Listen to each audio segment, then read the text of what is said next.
What's up, YouTube? Flash Speaks back for another video. This right here is a video where Stephen A Smith discusses the 49ers victory over the Philadelphia Eagles, the 42-19 victory that took place this last Sunday. And he, in this video, was saying, talking to just a lot of trash, just a lot of garbage. And what caught my attention was his attempt to say that now the Philadelphia Eagles victory over the 49ers last year was delegitimized because of what happened last Sunday. And this is BS. I'm going to show you why, and I'm not letting him get away with this. We all know where the first order of business to go is, right? We saw the Philadelphia Eagles get stomped. That was an ass kicking by the San Francisco 49ers. We can point to the 200-plus yards that Brock Purdy threw and the fact that he's elevated and ascended to being the leading candidate for league MVP honors. We can talk about Christian McCaffrey yet again having a touchdown. We can talk about Deebo Samuels and how unbeatable the San Francisco 49ers look whenever he's in the lineup. Had 3 touchdowns yesterday, by the way.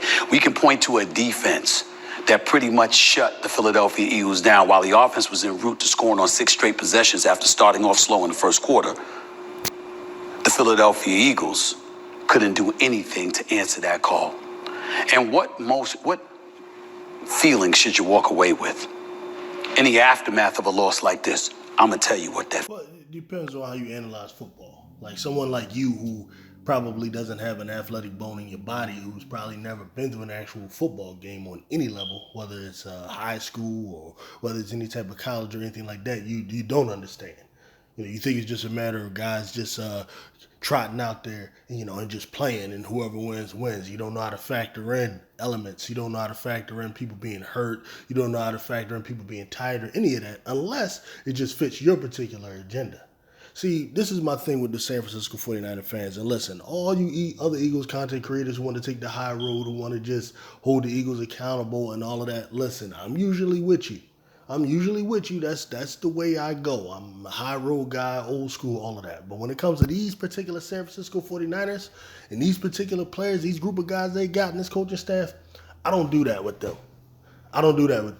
This thing is personal. And the one thing the Eagles need to do is they need to take it personal as well when it comes to these guys. The thing about the San Francisco 49ers team that is annoying me and that is getting under my skin big time is the fact that they're not an unblemished team. They're not an undefeated team.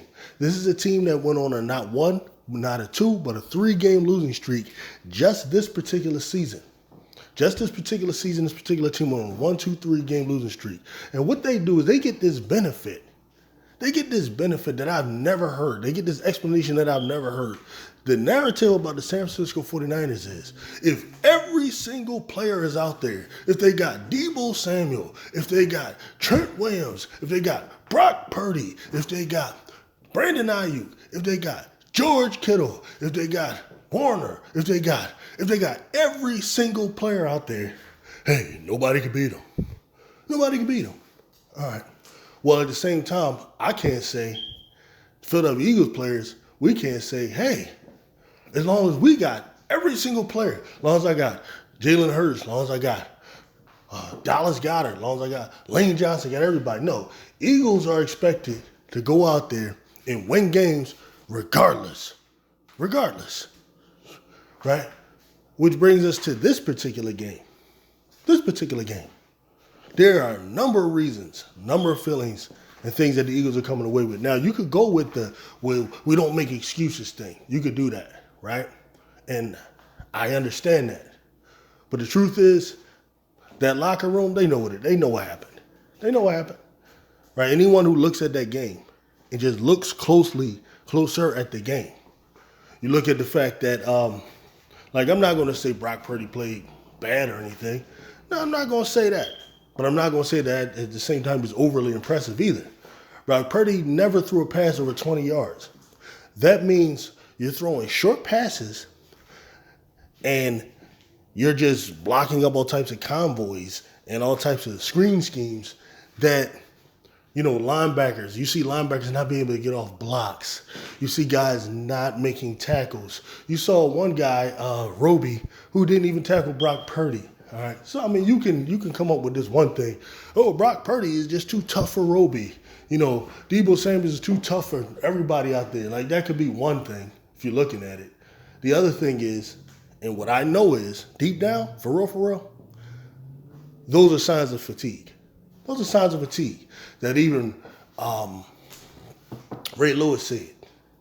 Fatigue makes a coward of us all. Feeling is, I don't say it to you plain and simple. A lot of people don't want to admit this. I'm just looking around because I've got to duck for cover when I'm about to say. Considering rather what I'm about to say, but here it is. Do you realize that the Philadelphia Eagles NFC Championship from last season was delegitimized Sunday afternoon? Oh, Stephen A., why would you say such a thing? All right, that's what we're gonna do. This is what pisses me off, but this is what we're gonna do. All right, so we're gonna go now to 1990 and let's delegitimize the championship of the New York Giants. Let's delegitimize the championship of the New York Giants because in the championship game, the New York Giants faced the San Francisco 49ers in 1990. And what happened was Joe Montana had got injured by Leonard Marshall. He got injured by Leonard Marshall, and then the Giants went and won the game. So that's what we're doing. Then let's delegitimize the win by the New York Giants. Let's delegitimize their Super Bowl victory. Let's go to 1989 when the Detroit Pistons is facing the LA Lakers, and then in the finals, Magic Johnson gets injured.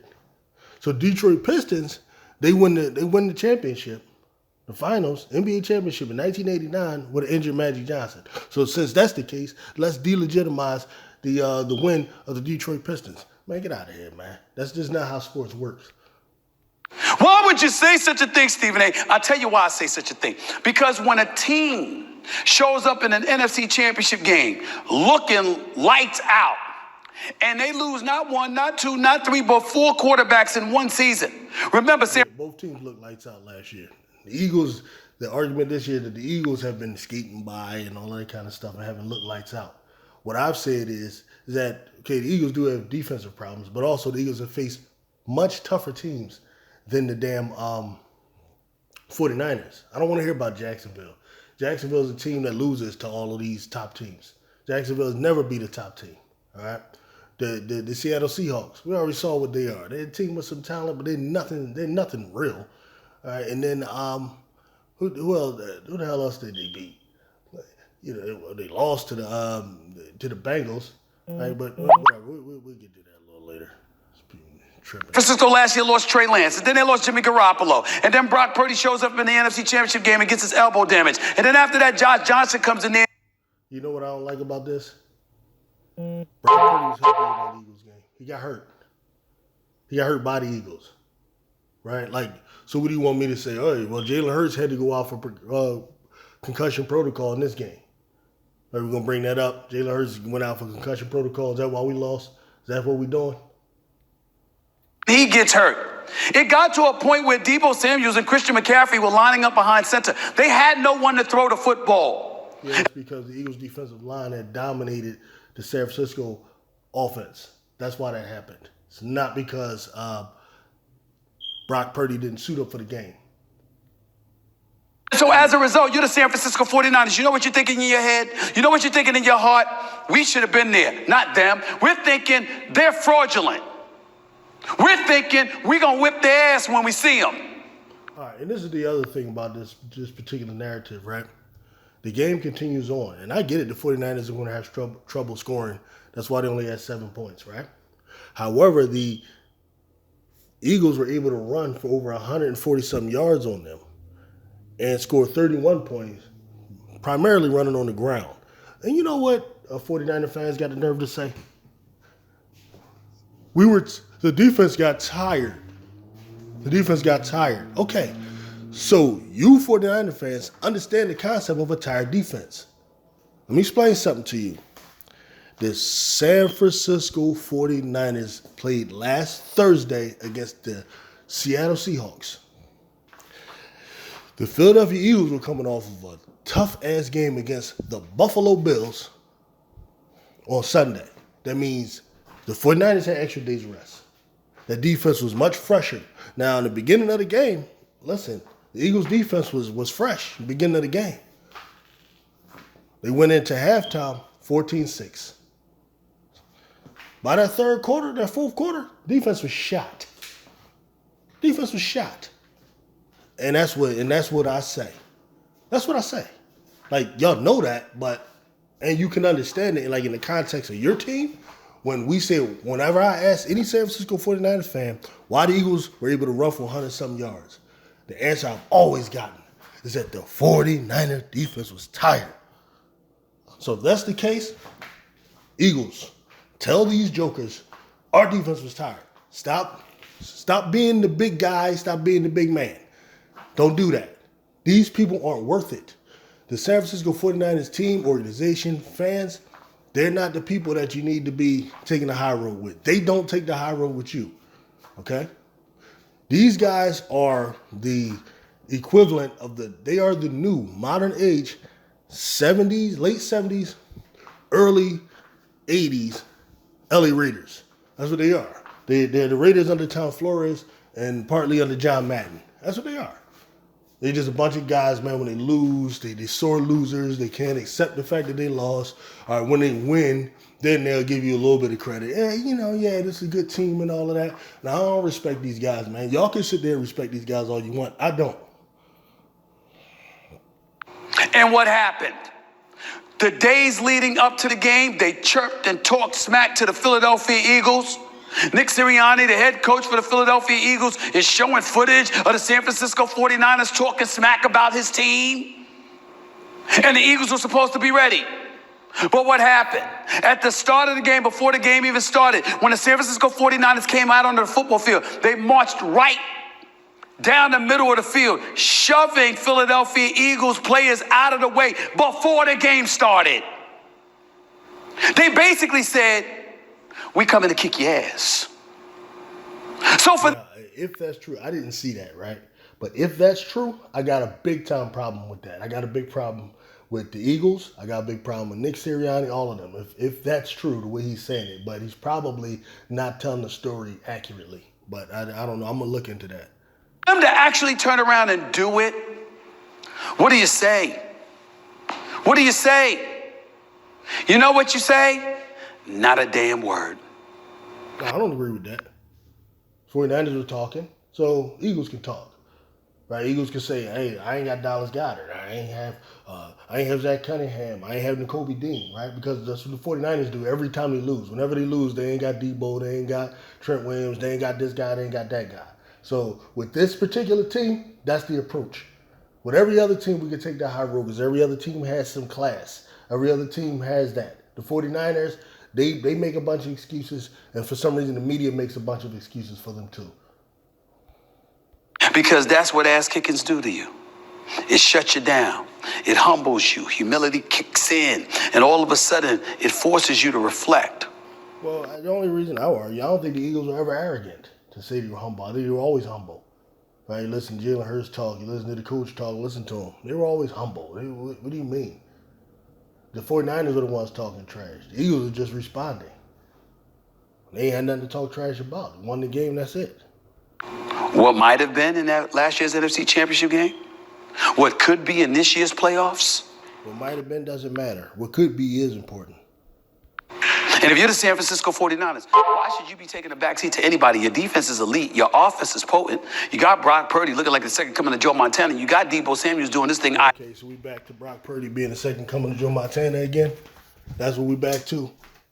Okay, so during that 3-game losing streak, when everybody stopped talking about him, but now we back to Brock Purdy, the second coming to Joe Montana. See, this is why I can't take these guys seriously. Right? Joe Montana came through, won 4 Super Bowls. Joe Montana was clearly the best quarterback in the league during this time. This guy, if he just missing one component, he can't win. He in the 3-game losing streak, but we back to Joe Montana again. Ayuk is no joke. Christian McCaffrey's a stud. George Kittle is an elite tight end. And oh, by the way, Kyle Shanahan. We know who the team is. Just continue, make your point. Shanahan is arguably the elite play caller in all of football. At one point, again, San Francisco scored touchdowns on 6 straight possessions. And I say, honestly, I believe my defense was tired. I swear to God, that's what I believe. missed tackles, can't get off of blocks, all of those things, can't run people down, all of those things are indicative of fatigue. And I know that just from being an athlete myself. Like, Stephen A. Smith don't understand that, and he probably doesn't care. He's not judging based on any type of fair scale here. He doesn't care, right? And then now the Eagles also got to play Dallas Cowboys, who are going to be more well-rested. But I think we'll beat them. We'll just find a way to beat them. Brock Purdy threw for 4 touchdowns, 314 yards, and 0 interceptions to be exact. And their defense held the Eagles to just 46 short passes, broken tackles, indicative of a tired defense. yards rushing. Swift and Gainwell and those boys combined for like 20 yards on 9 carries. Yeah, well, that was stupid. The Eagles should have been running the ball more than 9 damn times. That's on the Eagles. It's a bad day for the Philadelphia Eagles, who, by the way, have to go up against the Dallas Cowboys next. And if Dallas wins that game, they're tied. Yeah, well, we had a bad day. 49ers had a whole bad month. Okay, a bad month. That's the difference. But nobody wants to talk about that now because it's fluid. Everything is fluid. At 10-3 in the NFC East, and the Eagles will be in danger of losing the division crown, which means they'd have to go on the road come playoff time instead of being at home. And if you're the Dallas Cowboys, who's a different team on the road than they are at home, it's to your advantage. So all of a sudden, things have gotten very, very interesting in the NFC. But again, the salient point to walk away with is that in the end, we're not saying that the Eagles weren't an elite team. We're not saying they couldn't have won the Super Bowl. We're not saying that they didn't play like. You might as well say that. I mean, you might as well. Yeah, we was frauds. We wasn't nothing, right? Only because Brock Purdy got hurt, who we hurt, right, with our defense versus their offense. But, you know. It's out in the Super Bowl, and Jalen Hurts would have been the MVP had they won. Patrick Mahomes' heroics had to come to and rescue the day. We get all of that. I don't believe in that. No, Patrick Mahomes, he won. He's MVP. Jalen Hurts shouldn't have been MVP. No, I don't agree with that. But go ahead. But in the end, before there was a Super Bowl, there was an NFC Championship game. And the Eagles' opponents was the San Francisco 49ers team that was literally without a quarterback. And so for literally, they got their quarterback put out. Like, what are we doing here? It's like he acts like he's stupid or something. As if like he came to the game, like Brock Purdy wasn't there. Like, that's what's bothering me. This is so stupid. He was there. San Francisco to have a quarterback and to face you for the very first time with the same personnel they would have had in last year's NFC Championship games, and to stomp you the way that they did basically gives fodder. No, it don't give no damn fodder. The Eagles don't have the same team they had last year. They don't have the same middle linebacker who would have been probably tackled a lot better than some damn Morrow who was bouncing off of Debo. We had Avonte Maddox instead of Roby, who couldn't bring down Brock Purdy in the open field.